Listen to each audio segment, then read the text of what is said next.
Bu videoda size sebeplerden, çözümlerden, önerilerden bahsetmeyeceğim. Söylemek istediğim bir şey var. Kendini yalnız hisseden insanları çok iyi anlıyorum. Her ne kadar literatürde olmasa da yalnız ruhlu insan olmak diye bir şey var bence. Ve ben de bu insanlardan biriyim. Bu videoda tam olarak bununla ilgili. Kendini yalnız hisseden insanlarla ilgili. Çocukluğumdan beri çok arkadaşım olmamıştır. Açık konuşalım, toplumda bu olumsuz bir durum olarak bilinir. Ama ben memnunum bu durumdan. Hem de yaşadığım tüm zorluklara rağmen. Bazen insanı yalnızlığa iten şey içindeki keşfetme duygusunu paylaşacak biri bulamamak oluyor. Ya içindeki arzuyu, enerjiyi sindirip herkes gibi oluyorsun, herkese alışıyorsun ya da hayallerinden ödün vermeden sonucu yalnızlık da olsa bildiğin gibi yürüyorsun. Ben de böyle yapmıştım. Yalnızlığın iyi yanları da var, zor yanları da var. Geçmişe doğru baktığımda zor yanlarını düşündüğümde örneğin aklıma şu geliyor.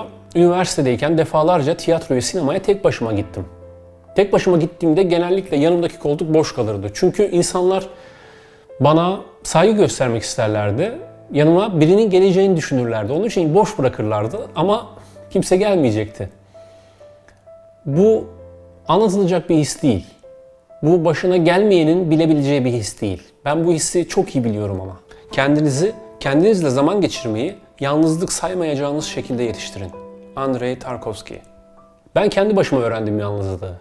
Her şeyi kendi başıma tecrübe ettim. Örneğin İstanbul Teknik Üniversitesi'ni kazandım. Ailem İstanbul'da yaşıyordu. Kazandığım üniversite İstanbul'daydı. Ama ben yurda çıktım. Neden diyeceksiniz? Çünkü yalnızdım. Tam da burada bence yalnızlığın tanımını yapmalıyız. 1. Yanında kimse yoktur. Bu videoyu bana çektiren bir sebep var. Geçen gün Boğaz'da, sahilde bir bankta kulaklığımı takmış, martıları izlerken yanıma birinin oturduğunu fark ettim. Bir amca oturmuştu. Bir süre geçti. Sonra bana dönüp seslendi. Oğlum bir şey söyleyebilir miyim?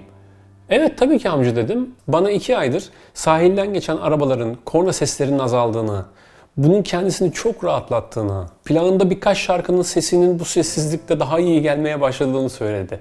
Film karakteri gibi bir şeydi amca. Bunu sana neden anlattım evladım biliyor musun dedi. Neden amcacığım dedim. Çünkü anlatacak başka kimsem yoktu dedi. Yani insan anlatmak, paylaşmak istiyor. Çünkü insan soru sormak ister, fikir üretir, düşünür. Bir şeyler üretir insan. Sanırım yalnızlık dediğimiz şey bu. Anlatacak ve paylaşacak kimse bulamamak.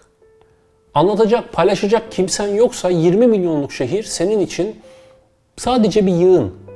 2. Kalabalığın içinde yalnızsındır.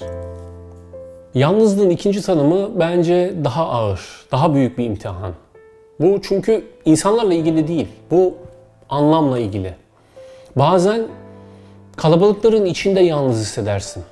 Yalnızlık bazen tıka basa dolu bir otobüste seyahat ederken okuduğun kitapta seni başka bir dünyaya götüren cümleyi kimseyle paylaşamamaktır. Bazen aynı evde yaşadığın insanlara sarılamamaktır. Yalnızlığı en çok biriyle konuşma ihtiyacı duyduğunda yanında birileri olmasına rağmen duvarlara, boş kağıtlara, odanın tavanına derdini anlatanlar bilir. Senin gibi olmayan insanların arasında olmak. Seni anlamayan insanlarla yaşamak zorunda kalmak. Şehirde, koca şehirde bir sürü ev var. Evlerin içi insanlarla dolu ama aynı şekilde, aynı oranda o evlerin içi mutlulukla dolu değil. Anlaşılmakla dolu değil. Sevgiyle dolu değil. Çünkü aynı dili bilmek anlaşılabilmeye yetmiyor. Aynı dili konuşmak, aynı şeylerden konuşmaya yetmiyor. Bir mühendis olarak üniversitenin ilk yıllarında yaptığım bir çözümleme vardı. Bence sistem şöyle işliyordu. Toplum bize her konuda neyi nasıl yapmamız gerektiğini söyler. Onların dediğini yaparız ama bu bizi mutlu yapmaz. İşte keşfettiğim şey buydu. Toplum insanlara gerçeği anlatmıyordu. Toplum insanlara sadece düzeni anlatıyordu. Yalnızlık konusunda da durum aynı. Sanki toplum bir ebeveyn gibi hepimize bir davranışı tembihlemiş. Bak sen yalnızsın, ona göre davran, ona göre yürü, ona göre otur, ona göre yerlere git. Kalabalıkların içinde kendini küçük hisset. Sanki toplumun anlattıkları gölgeleştiriyor bizi, yalnızları, soyutluyor hayattan. Tek başına bir kafeye gidip kahve içmek, tek başına sinemaya gitmek, tiyatroya gitmek, tek başına sahilde yürümek, düşünmek. Bunlar pek normal karşılanmaz toplumda. Yazılı olmayan ama net olarak herkesin oy birliğiyle aldığı kararlardır sanki bunlar. Yalnızlığın insanlara kötü gelmesini tabii ki anlıyorum. Bunun altında yatan sebepler var. Belki de birisi insanların sadece kalabalıkla ya da birileriyle yapılabileceğini düşündüğü etkinliklerden yalnız başına kaldıklarında geri kalacaklarını düşünmek. İnsanlar sadece yalnız oldukları için bazı şeyleri yapmamaya karar veriyorlar. Oysa yalnızken dışarı çıksalar ve bir şeyler yapsalar çok daha mutlu olacaklar. Neden tek başımıza bir mekana gidip çay kahve içmeyelim ki? Neden kendimize vakit ayırmayalım ki? Neden tek başımıza bir müze gezmeyelim ki? Neden tek başımıza bir ormanda yürüyüşe çıkmayalım ki? Sinemaya gitmeyelim ki? Tiyatroya gitmeyelim ki? Neden elinde bir kamerayla tek başına bir sergi gezmeyesin ki? Neden sahilde tek başına güneşin batışını izlemeyesin ki? Bizi bundan alan şey ne? Yaşadığımız her anın keyfini yalnız olarak da çıkaramıyor muyuz gerçekten?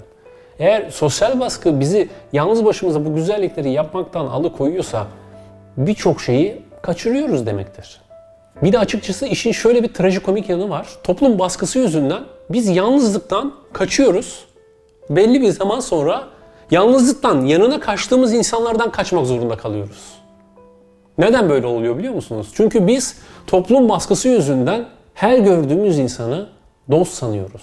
Yani merak ediyorum, toplum bize bu kadar yalnız kalma derken ve yalnızlığı öcü gibi gösterirken insanlardan yediğimiz kazıkları, umutlarımızı kıranları hesaba katmıyor mu? Gerçekten çok merak ediyorum. Yani insanlar yalnız yapamazsın bak, yaşamın tadını çıkarman için birileri lazım derken bize en çok dert verenlerin yalnızlığımızı paylaşmaya çalıştığımız kişiler olduğunu bilmiyorlar mı? İnsanın en büyük yaralarını bugüne kadar yalnızlıktan kaçtığı yerler açmadı mı zaten? Tabii burada şunu söylemek gerekiyor. Doğru insanlarla doğru ilişkiler kurmak muhteşemdir ve bence bunu hiç kimse tartışamaz. Güzel bir insanla iletişim kurmak insanın kalbinde, insanın gönlünde çiçekler açtırır. Sabah güzel kalkmanın, gece güzel yatmanın sebebi gerçekten de bazen sadece bir insan olabiliyor. Buna katılıyorum. Ama sorum şu, merak ettiğim şey şu. Sosyal bir varlığız diye yalnızken mutsuz olmak zorunda mıyız? Şöyle bir teorim var benim. Bir insan yalnız kalmaktan hoşlanmayı öğrendikten sonra çok daha güçlü birine dönüşür. Çünkü biriyle güçlenmediği için biri tarafından da yıkılmaz o insan. Sürekli başkalarını mutlu etmeye, onları güldürmeye, egolarını yatıştırmaya, güzel görünmeye çalışıyoruz. Sürekli birileri için yaşadığını düşünmek, sürekli onlara hazır olmaya çalışmak. Yani o kadar dışa dönüyoruz ki çoğumuz bazen kendi düşüncelerimizle temas etmeyi bile unutuyoruz. Başkaları için yaşıyoruz biz. Başkalarını mutlu etmeye çalışıyoruz. Peki sıra ne zaman bize gelecek? Yalnızlığın çok güçlü bir felsefi yönü var bence. Yani yalnızlaşmakla derinleşmek arasında çok sıkı bir bağ var. Tarihteki filozoflara bakın, hepsi yalnız insanlar. Hepsi toplumdan aykırı insanlar. Şu tuhaf gelmiyor mu size? Yıl olmuş 2020, binlerce yıl önce yaşamış filozofların hala Twitter'da, sosyal mecralarda sözlerini paylaşıp duruyoruz. Neden peki? Çünkü biz öyle şeyler üretecek kadar yalnız kalamıyoruz ki. Bazen şöyle hissediyorum, insan farkına vardıkça yalnızlaşıyor. Anladıkça anlamayanlarla anlaşamamaya başlıyorsun. Yalnızların arasından çıkmıştır çoğu sanatçı. Neden? Hiç düşündünüz mü? Çünkü keşfetmek yalnızlıkla ilgilidir. Yalnızlık aşkla ilgilidir bence. Kutsal bir şeydir yalnızlık. Yaratan hiçbir peygamberine insanların arasında seslenmemiştir. İnsan en önemli olana ve en derin olana hep yalnızken dalmıştır. Bütün öğretiler, bütün düşünce sistemleri hep yalnızken üretilmiştir. Yalnızlığı sevmeyen özgürlüğünü de sevemez der Schopenhauer. Bence özgürlüğünü sevmek için, gerçekten mutlu olduğun ve gerçekten istediğin bir hayatı yaşamak için bu gerekli bir şey. Yalnızlığı sevmek gerekli bir şey. Çünkü tutsak bir yaşam heba edilmiş bir yaşamdır. Keşfetmeyi, anlamayı ama gerçeği anlamayı çok seviyorum. Ve bütün deneyimlerimde fark ettiğim şeylerden biri de hemen her şeyin dengedeyken güzel olduğu. Dolayısıyla size yalnızlığın iyi mi kötü mü olduğunu söyleyemem ama kesin olarak, net olarak arkasında durabileceğim şey şu. Yalnızlığınızdan lütfen utanmayın. Yapmak istediğiniz şeyler varsa, hayalleriniz varsa bunları kendiniz için yapın.